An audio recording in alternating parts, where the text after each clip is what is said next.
Здравейте и добре дошли в нашето обяснително видео «Интелектуална собственост и авторско право в творческата работа с помощта на изкуствен интелект», част от съфинансирания по програма Erasmus Plus проект «Дълбоки технологии за творческо доверие».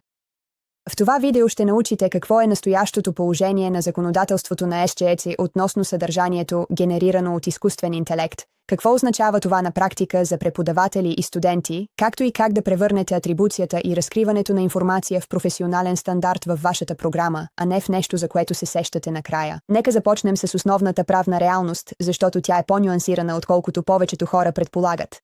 Авторското право защитава оригинални творчески произведения, създадени от човешки автори.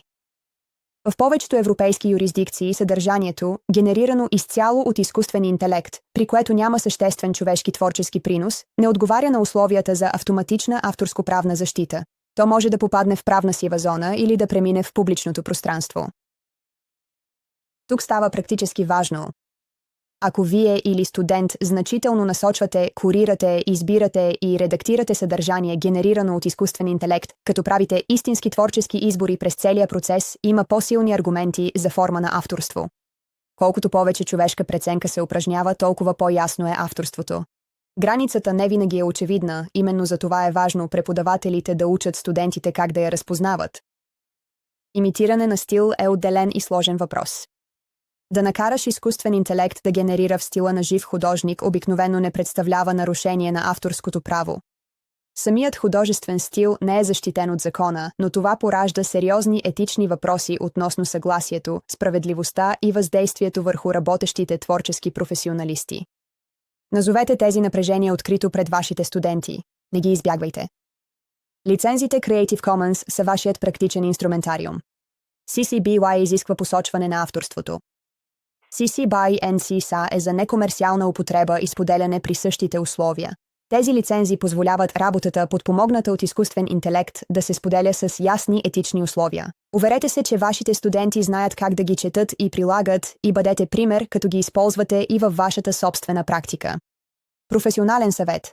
Във всеки курс, в който студентите използват изкуствен интелект за създаване на творческо съдържание, включете изискване за разкриване на използването на ИИ в оценителното задание още от първия ден. Не като наказание, а като професионална норма, по същия начин, по който във филмите се изписват всички, допринесли за работата. Ето един подход в класната стая, който поражда истински дебат и истинско професионално учене. Дайте на студентите този сценарий. Студент е създал впечатляваща поредица от изображения с помощта на изкуствен интелект, като изрично е посочил стила на жив художник в подадения промпт.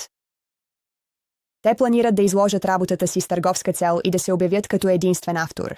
Етично ли е това? Законно ли е това? Разделете класа на 3 групи. Група А защитава правото на студента да претендира авторство. Група Б представлява интересите на оригиналния художник. Група В е независим етичен панел.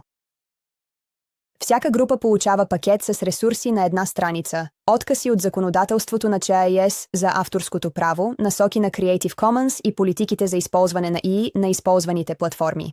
Те имат 20 минути да изградят своята позиция. Дебатът е с определено време, модериран и основан на доказателства.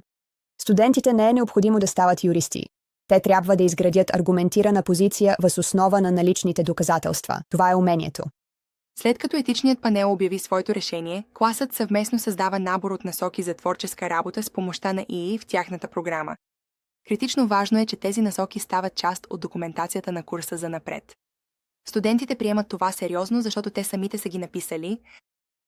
Завършете с лично рефлексивно задание.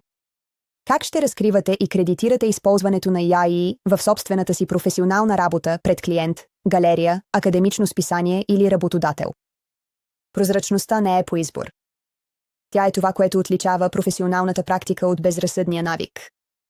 Основният извод е, че етичното авторство при работа с помощта на ИИ не е въпрос на това кой е натиснал бутона за генериране. Става дума за това кой е направил значимите творчески избори, поема отговорност за резултата и е честен относно процеса. Практическо действие.